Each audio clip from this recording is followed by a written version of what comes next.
नमस्कार दोस्तों, स्वागत है सोमस बालाजी का और एक हेल्थ कंसर्न वीडियो में। आज के वीडियो में हम बात करने वाले हैं टाइफाइड वैक्सीन के बारे में। टाइफाइड वैक्सीन का इस्तेमाल क्यों किया जाता है, इसके कंपोनेंट्स क्या है, किस चीज़ से बना हुआ है, इसका डोजेज क्या है, एफिशिएंसी क्या है, इंडियन ब्रांड ऑल्टरनेटिव्स क्या क्या मौजूद है और साइड इफेक्ट्स क्या है, सारे सवालों के जवाब आपको इस वीडियो में मिलेगा, तो वीडियो को अंत तक जरूर देखना। तो first thing that we want to discuss, पहला चीज जो हम बात करना चाहते हैं वो है टाइफाइड वैक्सीन की इस्तेमाल। यूज क्या है? टाइफाइड वैक्सीन इस्तेमाल किया जाता है ताकि आप टाइफाइड फीवर से बच पाए, सल्मोनेला टाइफी इन्फेक्शन से आप बच पाए। ये एक प्रिवेंटिव मेजर है। याद रखना, वैक्सीन जब बीमारी हो जाए उसके बाद लेने से कुछ नहीं होता है, बीमारी लेने से पहले लेना चाहिए। ठीक है, तो प्री एक्सपोजर ही लेना चाहिए। तो यहाँ पे प्री एक्सपोजर वैक्सीन है सल्मोनेला टाइफी के खिलाफ। ठीक है, अब बात करते हैं सल्मोनेला टाइफी और टाइफाइड वैक्सीन की कंपोनेंट के बारे में। मेजर कंपोनेंट इसके अंदर क्या है? देखो, सल्मोनेला टाइफी के खिलाफ जो वैक्सीन आता है, टाइफाइड वैक्सीन, दोनों प्रकार के वैक्सीन आता है। एक तो होता है इंजेक्टेबल, जिसको इंजेक्शन के तौर पे देना होता है, और दूसरा होता है ओरल, जिसको आपको खाना मतलब पीना होता है। बेसिकली लिक्विड्स होता है यहाँ पे।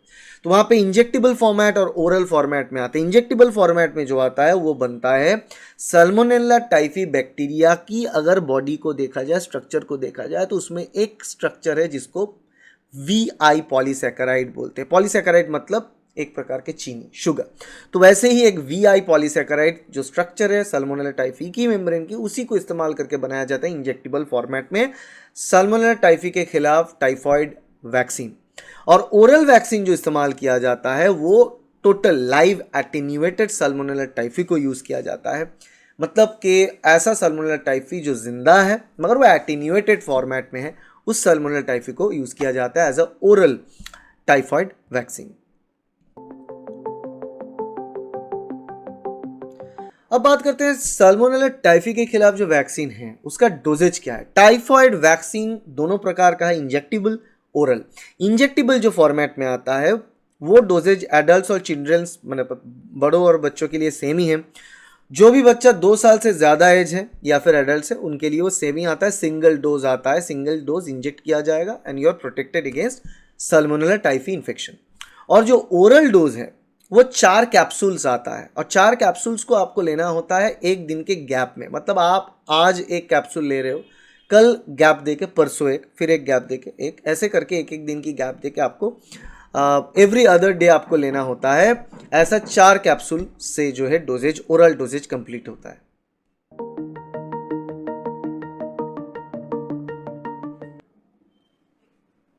अब बात करते हैं कि टाइफाइड वैक्सीन की एफिशिएंसी कितना है। यहां पे जाके टाइफाइड वैक्सीन मार खा जाता है। इसीलिए आप शायद सुने होंगे typhoid vaccine is not that famous. Bharat में तो नहीं दिया जाता, इंडिया में ज़्यादा इस्तेमाल नहीं होता है, डेवलप्ड कंट्रीज में फिर भी इस्तेमाल होता है। वो जब भी थर्ड वर्ल्ड कंट्री विजिट करते हैं वो लेके चलते हैं। मगर क्यों इसको इस्तेमाल नहीं किया जाता? क्योंकि जो इंजेक्टेबल फॉर्मेट है उसमें एफिशिएंसी 55% से 75% तक का होता है, और इंजेक्शन एक बार लेने के बाद 2 साल तक उसका वैलिडिटी चलता है। और ओरल जो फॉर्मेट है वो 50 से 80%, जो 50 to 80% एफिशिएंसी उसका रहता है, वो 5 साल का एफिशिएंसी प्रोवाइड कर सकता है। टाइफाइड वैक्सीन के भारतीय ब्रांड नेम क्या क्या है? इंडिया में बहुत सारे टाइफाइड वैक्सीन मौजूद है, अवेलेबल है। उसके बारे में आपके सामने यहाँ पे रखता हूँ टेबल, आप देख के आइडिया कर रहे हो। आता है टिप बार और टाइप बार, भारत बायोटेक बनाता है फॉर इंजेक्टेबल फॉर्मेट। वैक्टिफ बोल के आता है और वैक्टाइफ बोल के आता है। शांता बायोटेक्निक्स बोल के बनाता है इंजेक्टेबल फॉर्मेट में। फिर टाइफेरिक्स GS के बनाता है इंजेक्टेबल फॉर्मेट में। बायोटाइफ बायोमेड बनाता है इंजेक्टेबल फॉर्मेट में। टाइफिम VI सनोफी पेस्ट्यूर बनाता है फॉर इंजेक्टेबल फॉर्मेट में। और कुछ और ब्रांड्स हो सकता है। ये सारे के सारे जो हमने इंजेक्टेबल ब्रांड्स के नाम बताए, इंडिया में ये इंजेक्टेबल ब्रांड्स ही ज़्यादा बिकते हैं।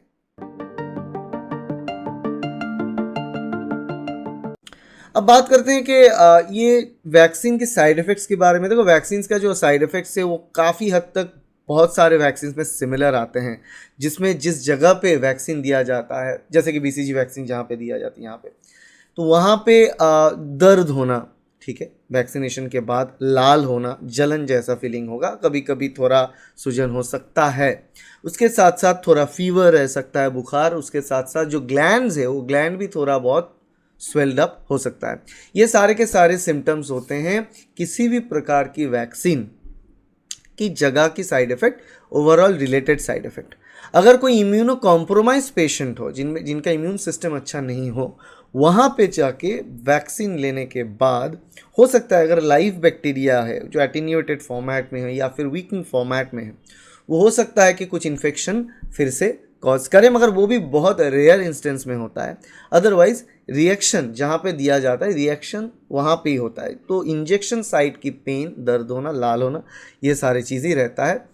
अपार्ट फ्रॉम दैट जनरली कुछ खास साइड इफेक्ट नहीं हो सकते, वहाँ पे थोड़ा स्कारिंग वगैरह हो बाद में। Without that there is nothing else. आशा करते वीडियो आपके लिए हेल्पफुल रहा। वैक्सीन रिलेटेड कोई भी वीडियो अगर आपको चाहिए जानना है तो यहाँ पे सीरीज ऑफ वीडियोस इस चैनल पे मौजूद है। आप सारे के सारे वीडियोस देखना, वहाँ से आपको पता चलेगा कि ये सारे वैक्सीनेशन प्रोसेस कैसे चलता है, इसका प्रोटोकॉल क्या है, इंपॉर्टेंस क्या है, सब कुछ यहाँ पे इस वीडियो सीरीज में मिलेगा। तो वीडियो सीरीज की हर एक वीडियो को फॉलो करना। ये वीडियो अच्छा लगे तो वीडियो को लाइक ज़रूर करना, शेयर करना अपने दोस्तों के साथ, कलीग के साथ, और ज़रूर सब्सक्राइब कर रहे हैं इस चैनल को ताकि ऐसे वीडियो आपको मिलता रहे। Thank you, bye.